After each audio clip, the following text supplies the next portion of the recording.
Hey, cheers, everybody. Welcome back to Good Bets, Good Times. This is the football betting show for all of my recreational degens and weekend warriors who, want to win a little bit more, lose a little bit less, and then, of course, have a good damn time doing it.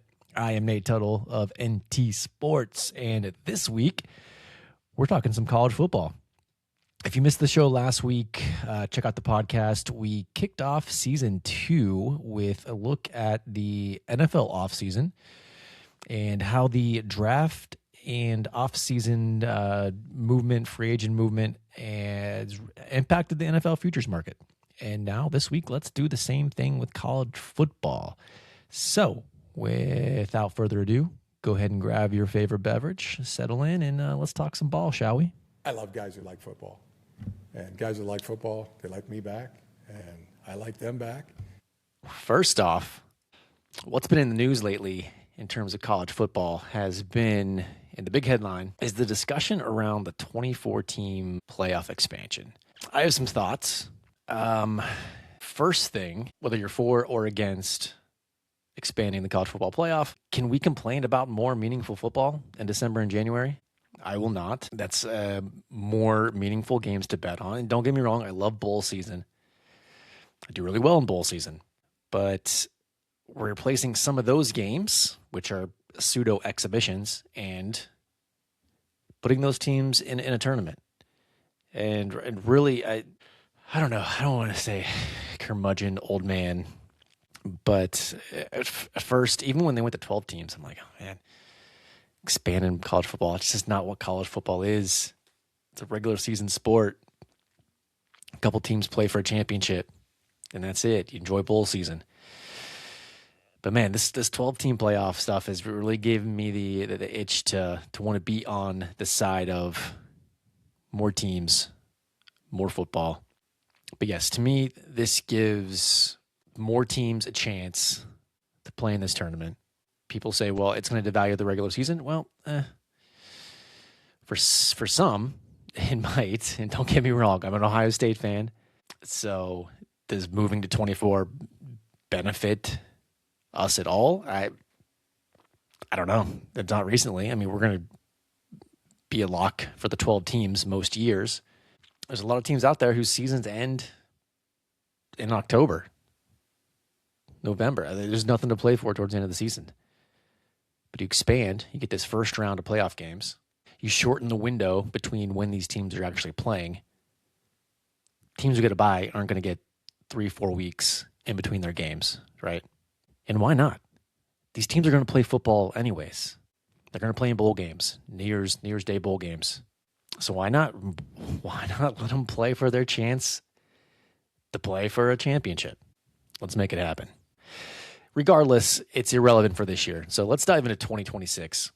Looking at first the teams who are the front runners, according to the betting market, to win the 2026 National Championship, and how these lines have moved over the past few months since opening lines dropped in January, end of January, right after the National Championship game, and going all the way through spring games until today, at the time of this recording, on May 12th. Starting us off with my Ohio State Buckeyes. I'm going to read off the consensus lines here and look at some outliers as they pop up. But first, Ohio State consensus plus 636 to win the national championship. As low as 550, as high as 650. Second is Notre Dame, plus 700. Texas, plus 724, as high as plus 800 over at FanDuel. Plus 650 is the lowest at Caesars. Indiana, plus 750. And then Oregon, plus 800. And then outside that top 10, we'll just go top 10. Why not? Georgia, looking at anywhere from plus 850 to plus 1,000. Miami sitting there, plus 1,100 to plus 1,600. Pretty big gap there in those odds. LSU, Texas A&M, Texas Tech, Alabama. Let's start with Ohio State because they're the front runners right now.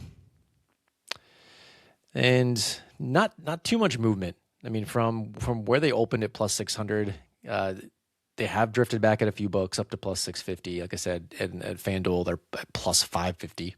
But looking at this team, a couple reasons why. One, they are the favorites, which is surprising. I mean, well, I guess not surprising. First off, a couple things I look at when I'm assessing these teams going into the season, just looking at that futures overall, and especially when I'm looking at national championship futures, to make the playoff futures, and to win the conference futures. One, first and foremost, quarterback. Two, coaching continuity, head coach and coordinators. Three, trench play. So look at that offensive line, look at that defensive line. Can the offensive line protect the quarterback? Can the defensive line disrupt the opposing offenses, make their quarterbacks uncomfortable? Those are the three things I'm looking at right here. Ohio State, they lost a lot to the draft. We know that. They did bring in some portal additions as well, especially on the defensive side of the ball. My only concern with Ohio State, as an Ohio State fan, a couple things. First being another new offensive coordinator. Arthur Smith comes in from the NFL. It worked out on the defensive side with Matt Patricia. Can Arthur Smith do the same thing? Can he come in with an NFL mind and adapt his offensive style in the college game? Not too worried about this because of Ryan Day. This is his team. This is, at the end of the day, this is his offense. But having a third different offensive coordinator in the past 3 seasons could be meaningful, especially when there's a quarterback like Julian Sayin, who is still developing, still young. It's his second year as a starter. And to be honest, this championship run is going to live and die by Julian Sayin. Can he take that next step? We saw it last year in the playoff and in the Big Ten championship game against Indiana. And some of this is due to the offensive line. The Indiana and the Miami defensive lines really stuck it to that Ohio State offensive line and was really making Julian Sayin uncomfortable. But to that point, can Julian Sayin take that next step and become the type of quarterback that can lead a team like Ohio State through the gauntlet of a 12-team playoff and through this brutal schedule that they play this year? I don't know. Questions still out. I mean, look at the past few national championship teams. They've got dogs at quarterback. Man, we saw Mendoza last year. He was the heart and soul of that team. Year before that, Will Howard, same thing. Not flustered, just leadership, making plays when plays need to be made. Using their legs, getting outside of the pocket, running, taking hits when they need to. Year before that, J.J. McCarthy, and so on. So this team comes down to Julian Sayin. I see why they're the favorite. They're Ohio State. They deservingly should be the favorite, given how they reload every year, who they have coming back, best player in college football in Jeremiah Smith, returning quarterback, returning head coach. But can Sayin take that next step? We will see. Next up, Notre Dame. So Notre Dame's getting some love. Opened at plus 700. They're down to plus 600 at some spots. So it hasn't moved a ton. But same thing here. They got a returning starting quarterback, returning head coach, returning OC. That continuity is huge. Quarterback and OC back in year 2. And this is a team that has a chip on their shoulder. They got shafted, didn't get into the playoff. They were a good team, had 2 early losses, probably should have been in the playoff. And to me, this is the Notre Dame revenge tour. This is a team I do like, not only to make a playoff, just given their schedule and the path that they have to get there, which is much easier than last year. They still have Miami, but they have Miami at home. So Notre Dame's going to be a team that's going to be around. They're basically a lock to make the playoff at this point after what happened last year. It does hurt losing both of their running backs, first-round draft picks. We know Marcus Freeman can coach up this defense. And once again, comes down. Is CJ Carr that guy? Is he the dog? Can he lead this team in his second year as a starter? Coming off a, 10-win freshman season, 2 very close losses. So we'll see. So Notre Dame getting some love. I agree with that. Up next, Indiana. Obviously, the champs are getting some love. Opened at plus 800 down to plus 725 in some spots, plus 750. And let's be honest. They can't do it again, right? They can't. Signetti can't hit on another transfer quarterback. They brought in Josh Hoover, TCU transfer. Gave him $2 million for 3,400 yards at TCU last year, 29 TDs. Is he as good as Mendoza? Is he going to be a future first-round draft pick? No, doubtful. They went 16-0 last year. Can they run the gauntlet again? And I don't even think they'll need to go 16-0 again. Just win 10 games, get into the playoff, and see what happens. They lost a few receivers, but I mean, a lot of this core is back. We know Signetti knows how to play the portal, but I'm out on Indiana. This is a team that defied all odds. They were 100-1 going into last season to win the national championship. They go 16-0. Fernando Mendoza was the guy. We saw it in the playoff. He was the heart and soul of that team. Can Josh Hoover take that spot? Doubtful. And that's what it's going to come down to. Indiana's going to be a team that, as long as Curt Signetti is leading this team, they're going to be back year after year. So get used to Indiana being there. He's going to keep reloading at quarterback. He's going to bring in his guys who know how to play football, know how to play team football, winning football. But can they repeat? In my opinion, definitely not worth a bet at plus 750, plus 800 at some books. Next up, Texas. So Texas has been fairly kind of stagnant, but they opened at plus 700. They've dropped a little bit. Seeing some plus 800s out there, plus 750s, and a plus 650. So quite a bit of variance and disagreement across the books. But once again, Texas is a team that checks all the boxes. Sarkisian's back. Missed the playoffs last year. Did go 10-3. Couple bad losses. OCDC back. They went to the portal. Brought in Cam Coleman, top wide receiver in the portal. Couple running backs. Hollywood Smothers from NC State. Raleek Brown from Arizona State. And the biggest thing is that they went out and they loaded up on offensive line. They need to protect Arch. They need to give him a shot. And same thing as the other contenders. Question marks up and down the board at quarterback. Can Arch Manning take that next step? He is coming off. He had a minor foot surgery back in January. Expected to be fully recovered, obviously, by camp. Played very well down the stretch. We saw what he did in the bowl game. Once again, is one of the Heisman favorites going into the season. Still have my reservations.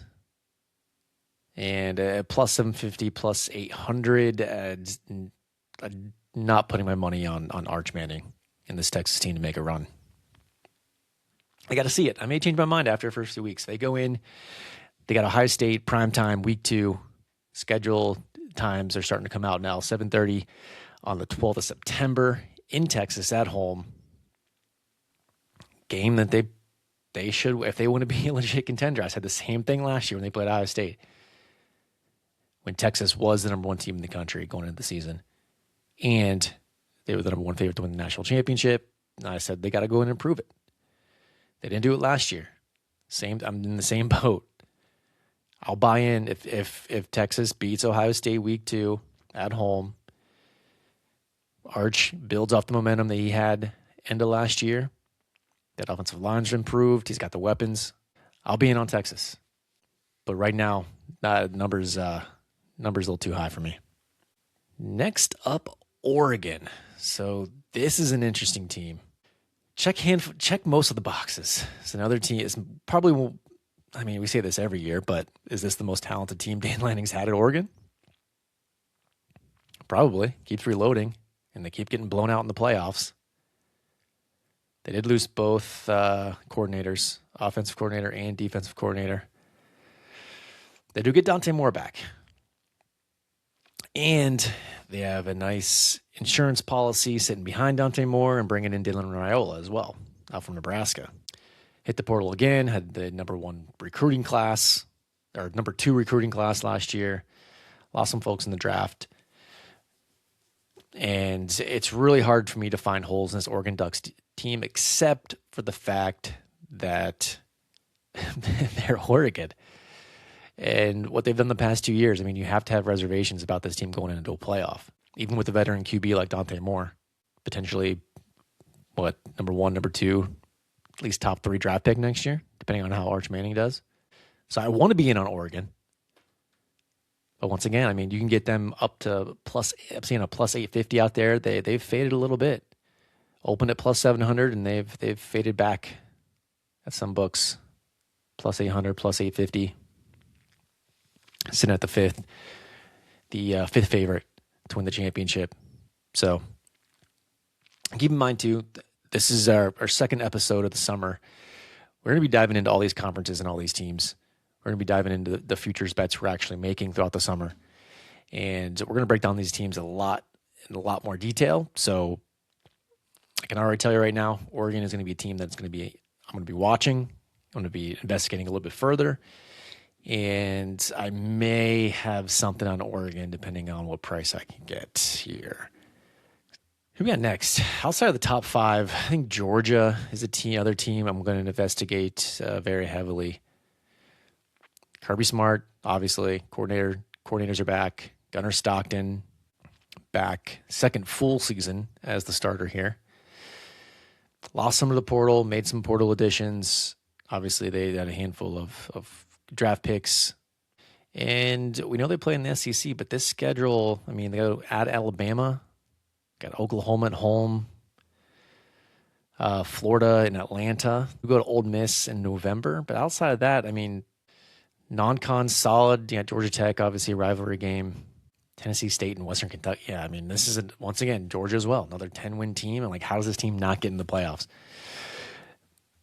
But once again, Gunnar Stockton. I mean, another team that has a veteran quarterback coming back this year. Hasn't been able to get it done in the playoff. They got taken out by Ole Miss. Ole Miss, their SEC rival last year. So, yeah, I mean, they've been pretty stagnant. The market's been neutral. They haven't really moved.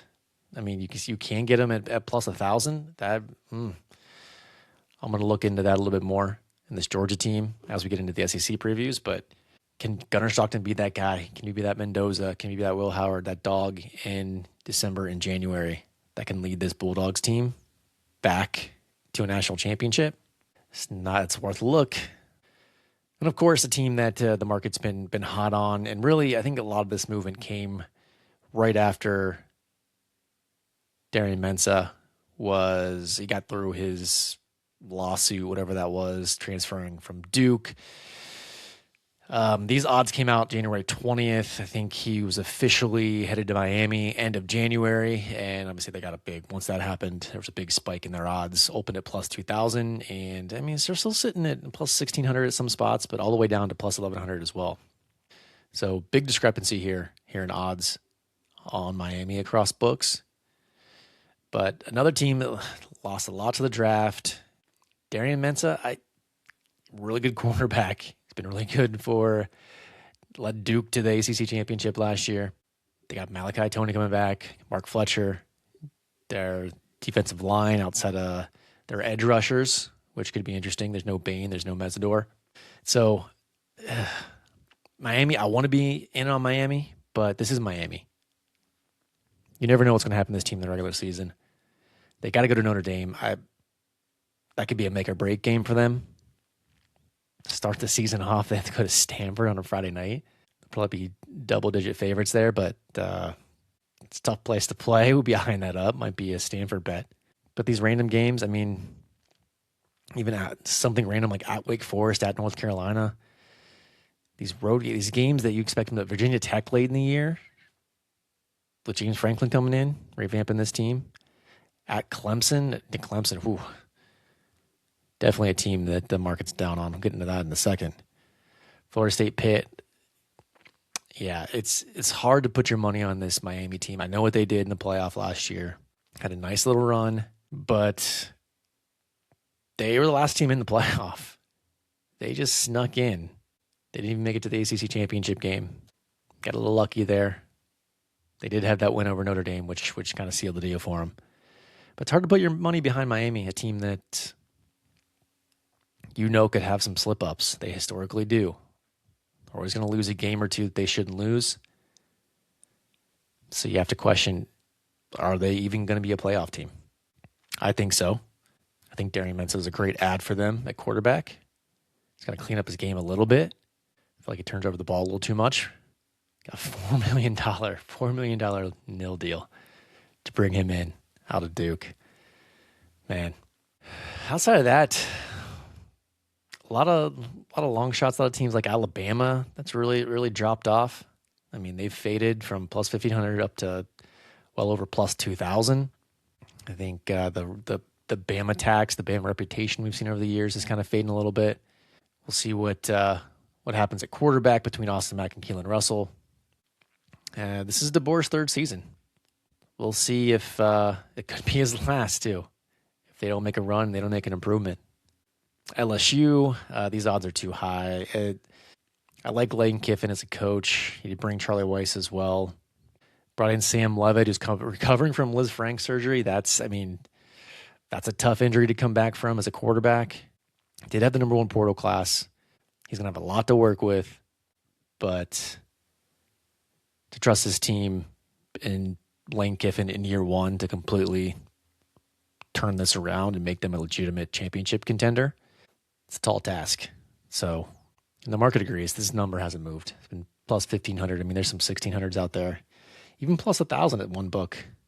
Outside of that, so if we want to look at some long shots that I'm gonna be eyeing up. So last year, the two finalists in the national championship game, Miami and Indiana, was 100-1 preseason. Miami was probably somewhere around 1,500 to 1,000-ish. Ole Miss was pretty far down there too, around the same spot. So most of the preseason contenders didn't make the national championship. So it's always worth looking outside of that top tier contenders. I have a hard time doing it this year. Last year, we know Clemson, Penn State, Texas, some teams that were a lot of folks' favorite picks, popular picks to win the national championship, and know those teams made the playoff. And this year, I don't see that as much in this class. I think Ohio State, Notre Dame, 1 and 2, they're pretty much locks. Oregon, as long as Dante Moore stays healthy. Could Indiana take a step back and lose a couple games and not make the playoff? Unlikely. Texas, same thing. They played tough down the stretch. I think that momentum will carry them. So I think these numbers are good. But if you want to have a little fun, look outside of the top 10, top 15 teams. Who are some teams that could potentially surprise some folks and make a run? How about Oklahoma, plus 3,000, plus 4,000? They were a team we were on last year. We had their win total over. We talked them up as a dark horse in the SEC, and they ended up they made the playoff, even with John Mateer getting hurt, which kind of almost derailed their season. But he came back, they finished strong, got into the playoff with a tough SEC schedule. This could be a team to look out for. I think John Mateer is one of those guys. I mean, I don't think he played great last year, obviously, especially after the injury. But if they can build off that momentum and he takes that next step, and Venables keeps building up this team in the trenches like he did last year, this strong defense, Oklahoma could be one to watch out for. I like the quarterback play. USC as well, sitting at plus 3,500, plus 4,000 across the board. Outside of that, honestly, if you want to look at the 100-1s, the Indiana territory from last year, is there anyone in this tier that you would feel comfortable putting money on? Is there anyone that has a coach like Cignetti, a team who's in the playoff last year, a team with an excellent starting quarterback? Washington, Damon Williams, that could be interesting. Yeah, outside of that, even Clemson, I think this number is still too high. I think I see FanDuel has them as 200 to 1, 50 to 1 at some books, up to 10. It's a pretty wide variance there. There's going to be a theme. And if you listen to some of the shows last year, my number one advice to folks who want to bet on sports, want to bet on football, is you got to shop around. You have to have multiple sports books, as many as you can possibly get, and look around these lines. And these future markets are a perfect example. Like if you're betting at one book, let's say you just have BetMGM, and for some odd reason you like Clemson, there you get them at plus 5,000. But if you shop around, you can get the same team make the same bet at 200 to 1 odds. That's a significant payout difference there. And even if you look at the top contenders, we talked about this here a second ago. Like if you're in on the Buckeyes, if you only have FanDuel, you're looking at a plus 550.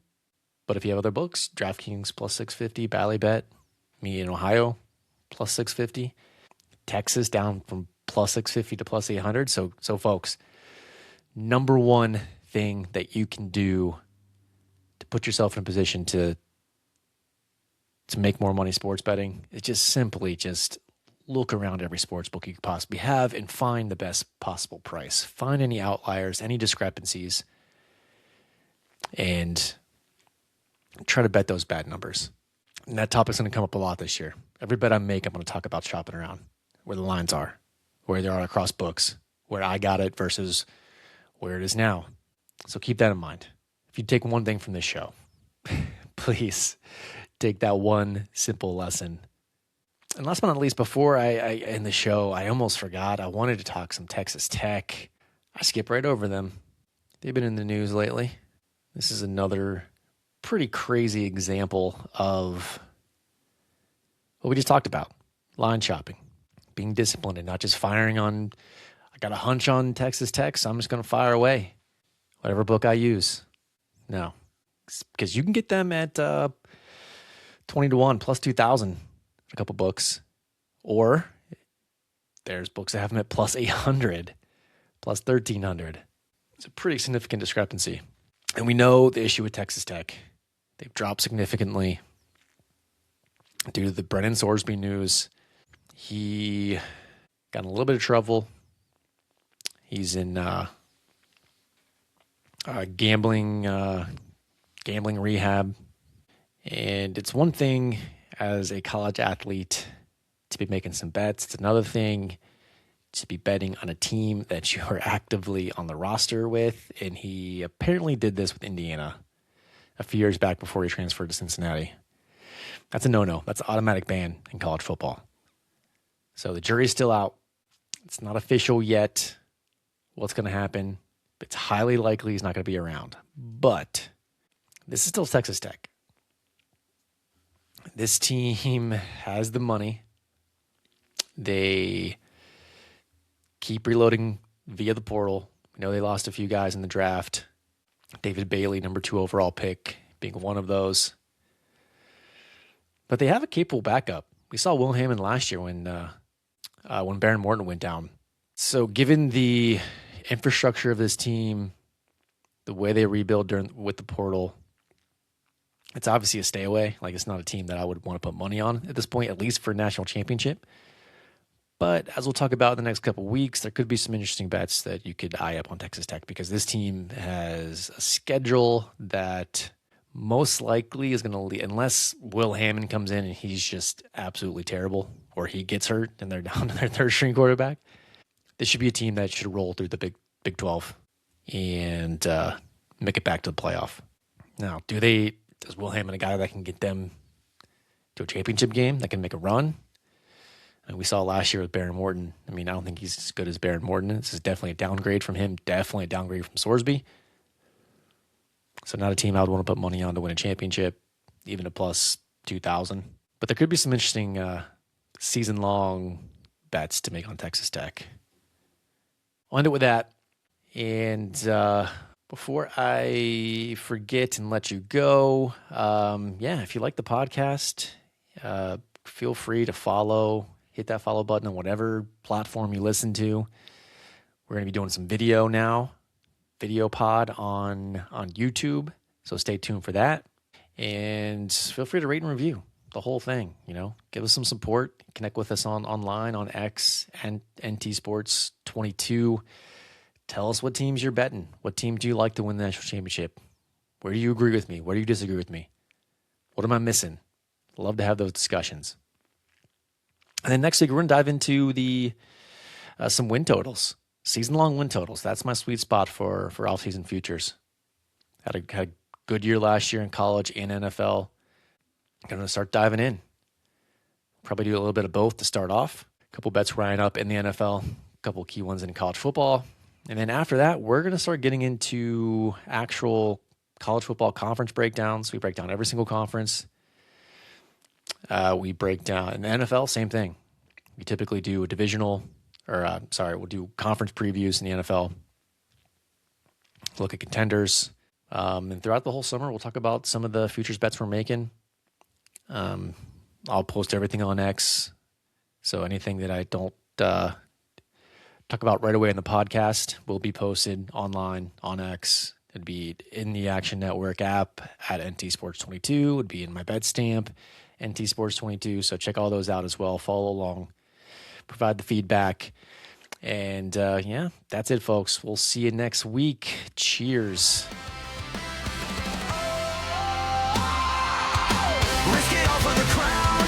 Raise the stakes, take a drink, don't back down. Living in the green, we're doing fine. Big bets with the boys, we're legends tonight. Whoa, we're legends tonight. Hometown legends, tales are told. Bold decisions, hearts of gold.